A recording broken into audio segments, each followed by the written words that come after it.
Hey, welcome back. Gary Brown Forging On. Doing a quick video. Really wasn't planning on doing this video, but I was out here cleaning things up. Had all this leftover pounding stuff and parts. This is about the ring alarm system.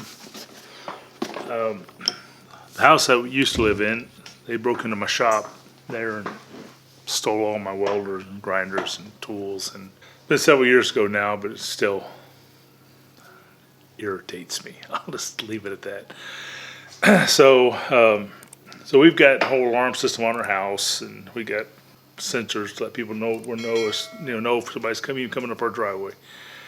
Living out in the country, people can just take their time just about. I wanted to get an alarm system in the shop, and I wanted to cover every window, every door. I'm debating whether to use motion sensors. The kit I ordered, it didn't have enough of the door sensors or windows. They're all the same, door window sensors. If you bought it piecemeal, it actually costs more than buying this whole set, which I believe came with it came with an extender, a range extender, and it came with the motion sensor. I'm in the shop and I don't want to have to worry about mice or something that's setting the alarm off. But I'm hopefully going to have my shop wired up with internet sometime in the near future. But I didn't want to wait.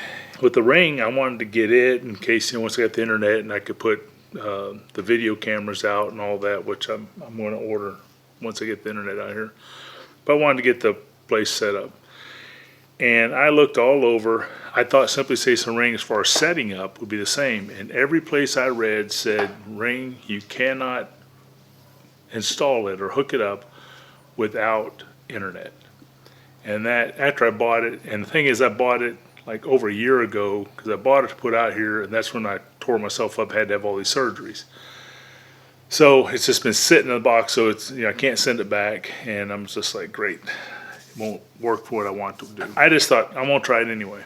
And apparently you do need internet, and you need the app on your phone to set it up. So I put the app on my phone, and I actually took all the parts in. Don't hook all the pieces up, all the sensors and all that up yet. Take the whole box, all the stuff, and of course I bought some extra stuff to go with it.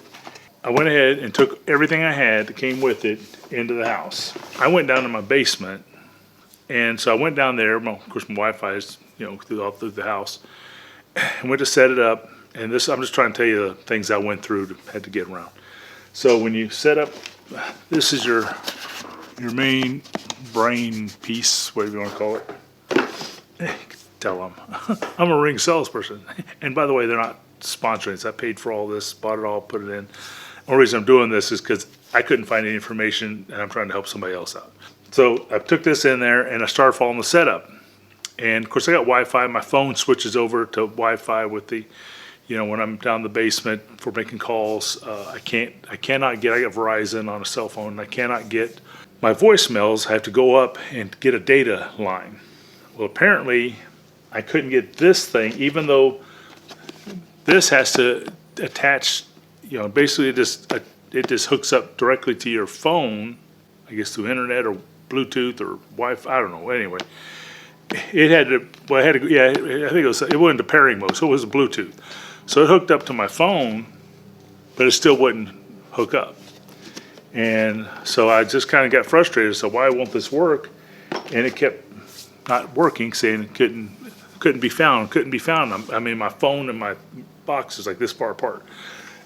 So I carried this main base unit and my phone upstairs where I can get a data signal hooked right up.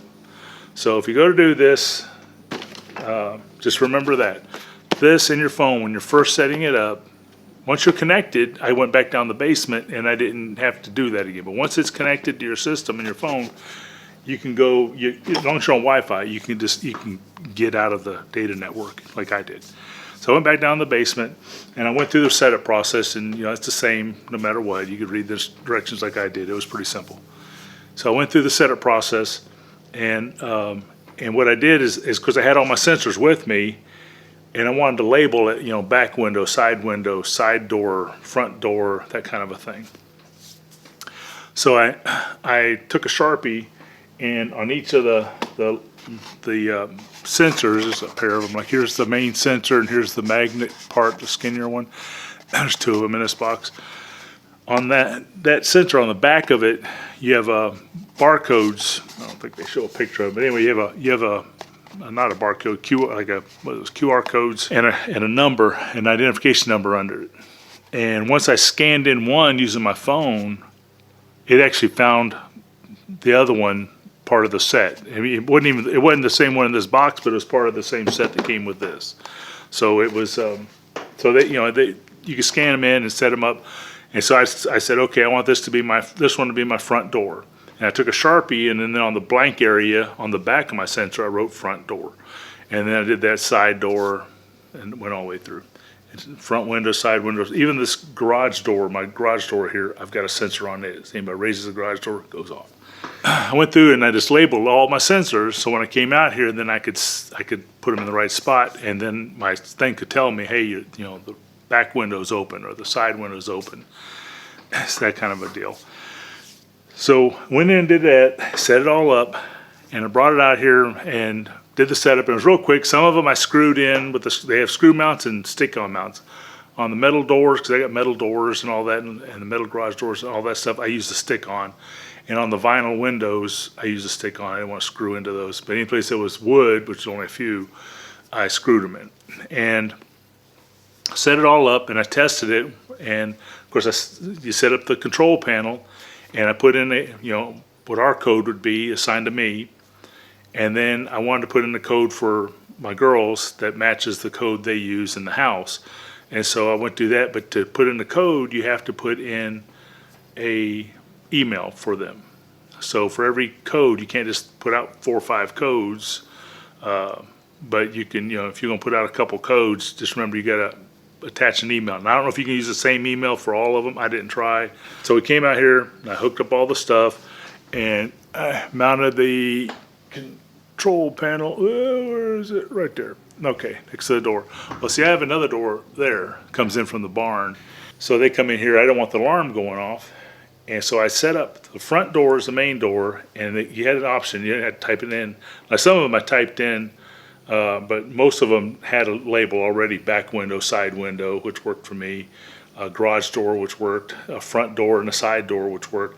And then you pick a category, and front door says a main door, and then the side door says a secondary door. Well, that main and secondary, the difference there is what's going to give you the delay time to open the door, come in, and turn off the code. And so when we was testing it, after we set it up initially, and I had that as a secondary door, I came in, shut it, turned on, and with my one at home, you just push the button and it sets the alarm. You have to punch in the code and hit enter to turn it off. This one, you had to punch in the code and hit, away or stay, and punch in the code and hit, off or enter, whatever it was, to disarm it. I punched in the code, set the alarm, stood inside here a while. Alarm was set, opened the door. Sure enough, it started beeping. And so it went on, waited 30 seconds. I disarmed it, rearmed it, waited, came over, opened the side door. Phew, man, the alarm just started going off, and it's loud. Turned it off. Then I went in and took the main unit back up to the house where I had the internet and the phone. Secondary door, I just changed the side door to be a main door. So I have 2 main doors, but a front door and a side door. And so now the side door works, with a delay. If the girls come in to go ride the horse or something, they could open it up, just walk over there, set the alarm. And I may get another keypad and put it over here next to this other one. I don't know yet. I just see how much they cost. It may not be worth it. So anyway, that was the main thing. You can set these things up without internet, but you have to set it up and all the sensors before you take it to where there's no internet. And then you can set it all up and it all works fine. Just keep that in mind. And then since it's set to my internet, as soon as I got to get them to do a wireless box-to-box jumper thing, which I'm hoping to have that done fairly soon. And then I'll have internet here in the shop. But when that happens, hopefully I'll double check, but this should just pick it right up if it's all the same password, and it should be the same password and user ID and everything I use for my internet.